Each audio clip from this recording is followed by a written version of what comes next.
રાજ્ય કક્ષાની રાષ્ટ્રીય લોકનૃત્ય સ્પર્ધામાં લીલોડ માધ્યમિક પ્રાથમિક શાળાએ પ્રથમ ક્રમાંક પ્રાપ્ત કર્યો. એનસીઆરટી નવી દિલ્હી અને એનપીઈપીના સંયુક્ત ઉપક્રમે ગુજરાત રાજ્ય કક્ષાનો રાષ્ટ્રીય લોકનૃત્યની સ્પર્ધાનું આયોજન જિલ્લા શિક્ષણ અને તાલીમ ભવન રાયખડ અમદાવાદ ખાતે યોજવામાં આવ્યું હતું, જેમાં વડોદરા જિલ્લાની સરકારી માધ્યમિક શાળાના વિદ્યાર્થીઓએ ભાગ લીધો હતો. જેમાં કરજણ તાલુકાના લીલોડ ગામની માધ્યમિક શાળાના વિદ્યાર્થીઓએ બાજી મારી હતી. લીલોડ માધ્યમિક શાળા નૃત્ય સ્પર્ધામાં પ્રથમ ક્રમાંક મેળવતા શાળાના આચાર્ય અને ગ્રામજનોમાં હર્ષની લાગણી ફેલાવા પામી છે.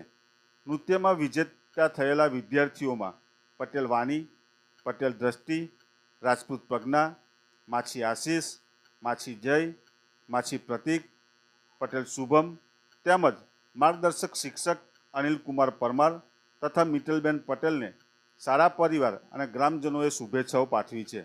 હવે વિજેતા થયેલ ટીમ ગુજરાત રાજ્ય તરફથી દિલ્હી ખાતે પ્રતિનિધિત્વ કરશે.